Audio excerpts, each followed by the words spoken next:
We're back at it, watching the One Punch Man animators totally mess up and somehow keep getting the worst ratings. Zombie Man is pushing forward, taking out monsters left and right. He's so confused about why there are so many monsters in his way. Out of nowhere, one of them attacks him with tentacles, but he blasts it away with some bullets. He can't even believe how many monsters he's already taken down. He's more into undercover stuff and investigations, which is why he's not a big fan of fighting. But these monsters just won't quit showing up. More monsters come at him, and he takes them out without breaking a sweat. He finds a door and feels some serious bad vibes coming from it, but he has no choice but to go in. Once inside, a vampire monster shows up, and suddenly, a huge crowd of monsters gathers around to watch the action. They're all hyped up, just itching to see both fighters take each other down. Zombie Man can't help but wonder what the vampire did to tick them off. But really, they're just there to mess with him because they're jealous of his skills. The vampire mentions they think some lame trick could help them close the gap in strength. The monsters are buzzing with excitement, eager to kick off the deathmatch. It's a showdown between two heavyweights,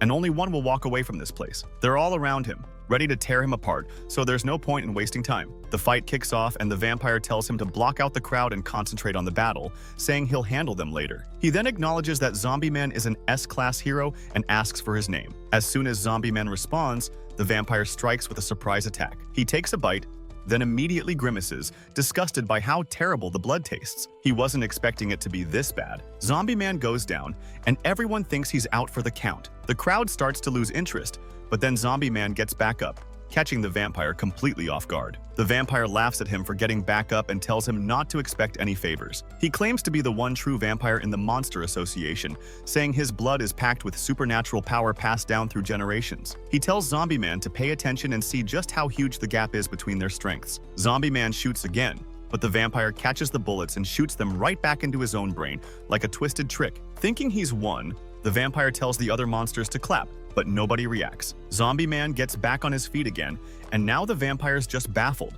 His brain should be toast, his blood vessels all sliced up, and he should be long gone by now. He remembers hearing stories about some immortal hero, and it clicks. This guy is the one, a fake monster, just like a fake human. He starts to wonder if Zombie Man really thinks that just regenerating will save him. They dive in and go at it, swinging wildly and not landing any solid hits. Zombie Man whips out his swords and starts slicing away. The vampire, not backing down, shapes a blade from his own body to hit back. They're both just taking each other's punishment. Even if Zombie Man isn't real, the vampire can see he's still different. He kicks him in the neck, twisting it all the way around. But Zombie Man fires back, blowing a hole right through the vampire's body. One monster laughs, and just like that, the vampire tears him to shreds.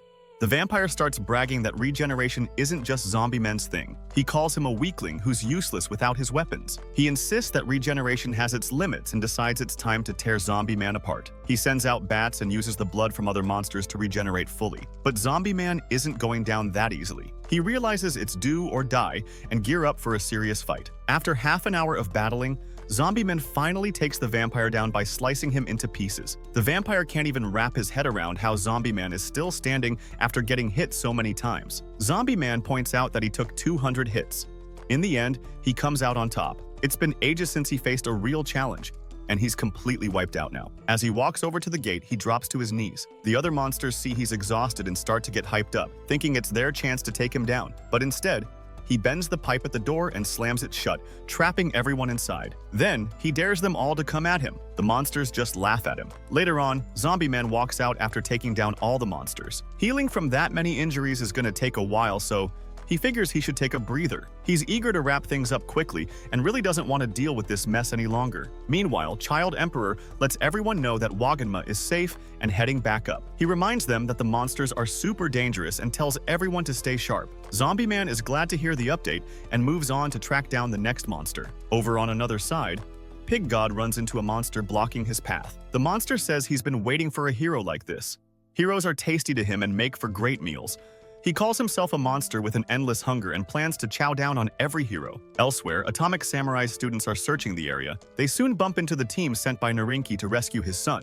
Trouble is, that entire team is being controlled by the Monster Princess. Everyone gets ready to fight, and Yayan explains they need to take them down without really hurting them. The Monster Princess laughs at them, acting like they're just more fools she can control. She tells them to step up and become her slaves. Narinki's special forces jump into action right away. Bullets are flying everywhere. One guy charges in, smashes a hero's battlesuit and tosses him aside. He tells the others to do the same, but then they notice the guy Ian hit has his busted battlesuit fixing itself almost immediately. The monster princess sends her slaves to attack without thinking twice. Bushadrill steps in, blocking the hits from two opponents, and encourages them to snap out of it. She coolly tells them they'll never get control back. Because of that, Bushadrill turns her sword into a drill and wrecks their weapons instead of hurting them. Okamaitachi jumps in next, taking down two more with some strong air slashes. The three disciples regroup, ready to take them down as a team. While everyone is focused on the disciples, the monster princess suddenly whips out her whip, trying to grab one of them. Out of nowhere, Amai Mask jumps in and catches the whip with both hands, stopping it in its tracks. The monster princess just stands there,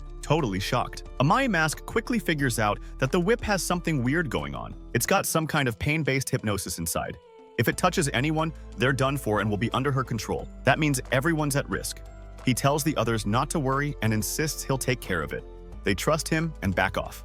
The monster princess laughs, asking if he's gone crazy for staying behind all alone. She thinks heroes like him are just a pain in the neck, but she's kind of pleased the others left and starts complimenting Amai Mask, calling him gorgeous.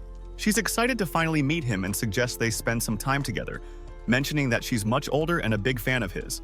Amai Mask gets really mad and steps toward her. From a distance, the Atomic Samurai students are left wondering if he's holding back or if something's keeping him in check. Yayan chimes in, suggesting that Amai Mask probably has some kind of secret weapon he doesn't want to show off just yet. Narinki's special forces make another move against Amai Mask, but with one swift strike, he wipes them all out without a second thought. He's on a mission to get rid of evil no matter what. Even the monster princess's whip is just totally useless against him. Seeing this, she panics, starts apologizing, and inches closer to submitting. Then it hits her. Amai Mask isn't human. Before she can do anything else, he takes her out. After that, Atomic Samurai's crew catches up with Pig God, and they're shocked to find he's already downed the monster like it was nothing.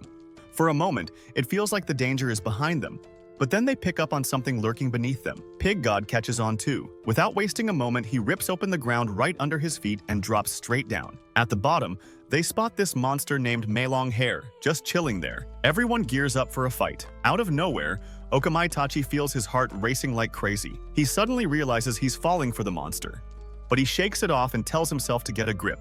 He knows that heroes and monsters just can't be a thing. Yayan and Bushadrill catch on to his weird vibe. Bushadrill calls him out, trying to snap him back to reality, and they start arguing. Yayan jumps in, telling them to cut the nonsense. There are battles going on everywhere, and other heroes are really in the thick of it. They've got to step up and help out, which means this monster has to go down. Okamaitachi gets himself ready and goes on the attack. He swings his sword, sending out slashes that could cut through just about anything. Everyone is stunned when Meilong Hair blocks the hits with her hair. There's a moment of complete silence. Then, using her hair, she counters and digs into the ground to get away. Yayan jumps in, warning everyone that the enemy's weapon is super thin hair that can strike from anywhere. It can wrap around them and even bite into their skin. So, they've got to stay on their toes. The monster strikes again. Yayan tells the team to trust their reflexes instead of relying on their eyes. They start chopping away at the hair, but it feels endless. The attacks are wild and relentless. Suddenly, the monster grabs Okamaitachi and Bushadrill with her hair, squeezing tight. Yayan tells them to keep calm and says he'll keep attacking from close range to protect them. The pressure's really getting to Yayan.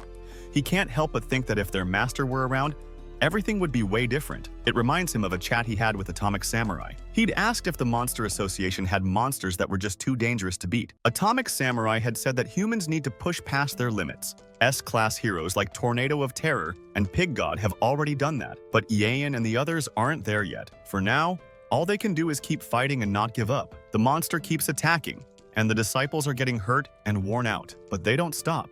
Eventually, they even manage to trim the monster's hair. That's enough to make Meilong Hair collapse and faint. They all just stand there, shocked, trying to figure out how they actually beat the monster so suddenly. They get ready as more monsters come at them. Meanwhile, Atomic Samurai is slicing through monsters like it's nothing. Another one lunges at him, but its sword doesn't even get close. Atomic Samurai takes it out in a flash. Then G5 shows up, claiming he's gathered some combat intel and can copy Atomic Samurai's sword moves. He's confident he'll take him down. They start fighting, and G5 kicks his speed up a notch, but Atomic Samurai just blocks everything with ease and slices G5 in half. Inside G5, there's a super tough core that even Atomic Samurai has a hard time cutting through. G5 strikes again, but Atomic Samurai counters and cuts him down for good, though G5 somehow manages to escape. Atomic Samurai shrugs it off, saying it's all good because the surface team will work together to handle it, which is way better than going solo. Meanwhile, Tyreo's running away from a monster that's taunting him, saying it just wants to kill him. It's mocking him about why he's so terrified. Just then, Atomic Samurai jumps in to take on the monster. He lands a hit, but the monster still stands. Now they're both gearing up for a serious showdown. That little monster could really turn into a nightmare for Atomic Samurai. If you enjoyed this breakdown, hit like so YouTube knows to push more One Punch Man content your way. Subscribe for deep dive anime recaps that go beyond the fights and into what really makes these characters terrifying. And comment below, do you think Birdman is truly unbeatable? Or is there still a way to stop him? Your take might change how the next recap plays out.